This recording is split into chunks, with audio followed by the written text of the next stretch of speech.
انسانی جسم اس طرح تشکیل دیا گیا ہے کہ اگر اندرونی طور پر جسم کے کسی اعضاء میں کوئی خرابی ہو تو اس کا پتہ مختلف علامات سے چل جاتا ہے، جس سے انسان بروقت اپنا علاج کروا کر صحت یاب ہو سکتا ہے۔ اسی طرح جب جگر کی بیماری ہوتی ہے تو اس کی علامات پاؤں میں ظاہر ہونے لگتی ہیں۔ ماہرین کا کہنا ہے کہ اگر آپ کو پیروں، ٹخنوں اور تلووں میں سوزش محسوس ہو رہی ہے تو یہ جگر سے متعلق کئی بیماریوں کی وجہ سے ہو سکتا ہے، خاص طور پر جگر کا cancer, hepatitis C, cirrhosis, fatty liver جیسی بیماریوں کی وجہ سے ہوتا ہے۔ اس لیے اگر آپ اپنے پیروں میں سوجن دیکھ رہے ہیں تو یہ ضروری ہے کہ آپ ڈاکٹر سے رابطہ کریں۔ جگر کی بیماری کی وجہ سے پیروں کے تلووں میں درد کا سامنا کرنا پڑ سکتا ہے اور پیروں کے ساتھ ساتھ ٹانگوں میں بے حسی اور کمزوری اور اعصابی کمزوری بھی پیدا ہوتی ہے، اور یہ بیماریاں بھی جگر کی خرابی کو ظاہر کرتی ہیں۔ ان علامات کو نظر انداز نہیں کرنا چاہیے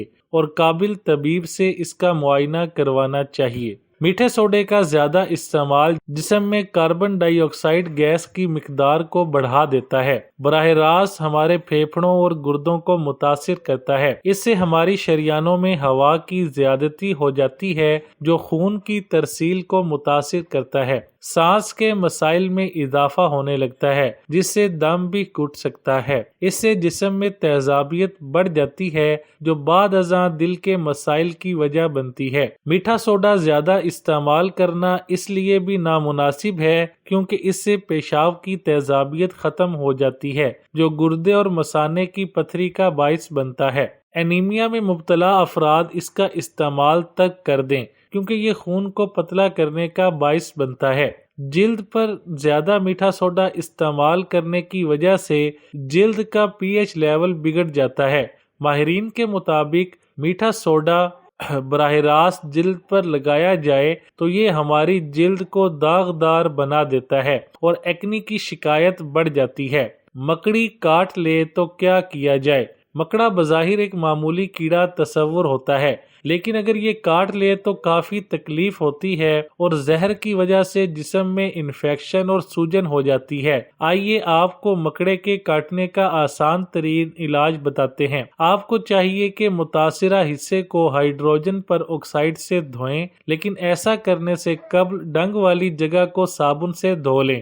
ہائیڈروجن پر آکسائڈ سے دھونے سے متاثرہ جگہ جراثیم سے پاک ہو جائے گی۔ جہاں مکڑی نے کاٹا ہو اس جگہ پر بند گوبھی کی ایک پرت اتار کر رکھ دیں، وہ خود بخود زہر کو جذب کر لے گی۔ پانی کے چند قطرے بیکنگ سوڈا میں ڈالیں اور ایک پیسٹ سا بنا کر متاثرہ حصہ پر لگائیں۔ یہ پیسٹ لگانے سے آپ کو درد کی شدت میں کمی محسوس ہوگی۔ اکثر صبح اٹھ کر آپ کی آنکھیں سوج جاتی ہیں۔ اس کے پیچھے کئی وجوہات ہو سکتی ہیں جیسے کہ انفیکشن، پانی کی کمی، ذہنی دباؤ وغیرہ۔ ایسے میں آنکھوں میں چند قطرے عرق گلاب کے ڈالنا سوجن میں کمی کا باعث بن سکتا ہے، یا پھر آپ روئی کے ٹکڑوں کو عرق گلاب میں بھگو کر بھی آنکھوں پر رکھ سکتے ہیں۔ خشک جلد والوں کی جلد پر عرق گلاب موئسچرائزر کا کام کرتا ہے اور ایلو ویرا کے ساتھ عرق گلاب کا استعمال چہرے کی نمی بحال کرتا ہے۔ دن بھر وقفے سے عرق گلاب اور ایلو ویرا کا اسپرے کرنے سے خشک جلد نرم و ملائم ہو جاتی ہے۔ لال مرچ کا زیادہ استعمال صحت کے لیے نقصان دہ سمجھا جاتا ہے، مگر آپ اس کا صحیح مقدار میں استعمال کریں تو یہ بانجھ پن جیسے مسئلے کو حل کرنے میں مددگار ہوتی ہے، کیونکہ اس میں نامیاتی تھائمن اور دیگر اجزاء موجود ہوتے ہیں جو خواتین کے تولیدی نظام میں ایسے انزائمز کو پیدا کرتے ہیں جو حمل میں مفید ہے۔ چھوٹے بچوں کے لیے مساج بہت ضروری ہے، لیکن جہاں ان کی نشو و نما میں مدد کرتا ہے وہیں ان کے نزلہ، کھانسی اور سینے کی جکڑن جیسے مسائل کو بھی حل کرتا ہے۔ ناریل یا زیتون کے تیل سے بچے کے جسم کی مالش کریں، اس سے انہیں راحت ملے گی۔ بند ناک کھولنے کے لیے ان کے گالوں اور ناک کے ارد گرد مساج کریں اور جکڑے ہوئے سینے کو ٹھیک کرنے کے لیے ان کے سینے پر تیل سے مالش کریں۔ اگر موزے اتارنے کے بعد آپ کے پیروں سے بدبو آتی ہے تو یہ ایک بیماری ہے جس کو میڈیکل ٹرم کی مطابق بروموڈوسس کا نام دیا جاتا ہے، جس کا سبب یہ ہوتا ہے کہ پیروں میں آنے والے پسینے کے سبب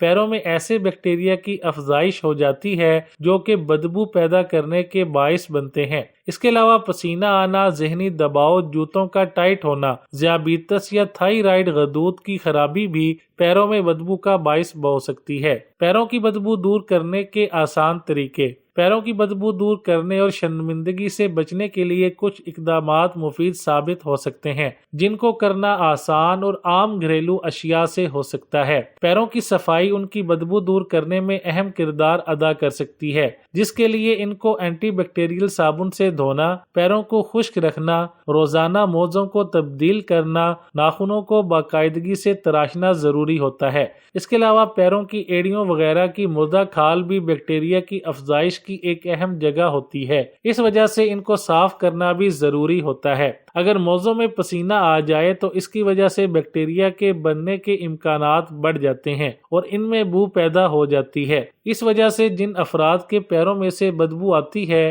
ان افراد کو روزانہ موزے تبدیل کرنے ضروری ہیں۔ آلو سے متعلق ہم سے ہمیشہ یہ کہاوت سنی ہے کہ آلو کھانے سے موٹے ہو جاتے ہیں، لیکن یہ صرف ایک کہاوت ہی ہے یا واقعی آلو کھانے سے انسان موٹا بھی ہو سکتا ہے؟ آلو سے متعلق پائی جانے والی غلط فہمی بالکل غلط ہے کہ ان میں غذائیت نہیں ہوتی، بلکہ یہ صرف موٹاپے کا سبب بنتے ہیں، اور آلو کھانا چھوڑ دینے سے یہ کہیں ثابت نہیں ہوتا کہ اب انسان پتلا دبلا اور اسمارٹ ہو جائے گا۔ البتہ اس کو چھوڑ دینے سے آپ کی غذائیت سے محروم ضرور ہو جاتے ہیں۔ فٹنس کے شوقین افراد کے ماہرین فٹنس کی جانب سے روزانہ کی بنیاد پر آلو کھانے کا مشورہ دیا جاتا ہے، جس سے یہ بات ظاہر ہوتی ہے کہ آلو ایک صحت بخش غذا ہے اور یہ کسی بھی لحاظ سے مضر صحت نہیں ہے۔ آلوؤں کو آپ آلو کی چاٹ، آلو سے بنی سلاد، آلو کی ٹکیا، بیک کیے ہوئے اور ابلے ہوئے آلوؤں کی شکل میں کھا سکتے ہیں۔ ماہرین کے مطابق آلوؤں میں ایک ایسا منفرد ایسڈ پایا جاتا ہے جو کہ دماغی صحت کو بہتر بناتا ہے، جبکہ ماہرین کا یہ بھی کہنا ہے الزائمر کے مرض میں مبتلا افراد کو آلو کا استعمال زیادہ سے زیادہ کرنا چاہیے۔ ہاتھوں کی تیسری انگلی ویسے تو لمبی ہی ہوتی ہے، لیکن اگر کسی خاتون کے ہاتھوں کی شہادت کی انگلی بیچ کی انگلی سے بہت زیادہ چھوٹی ہو تو یہ اس بات کا اشارہ ہے کہ آگے جا کے وہ جوڑوں کے درد میں مبتلا ہو سکتی ہیں۔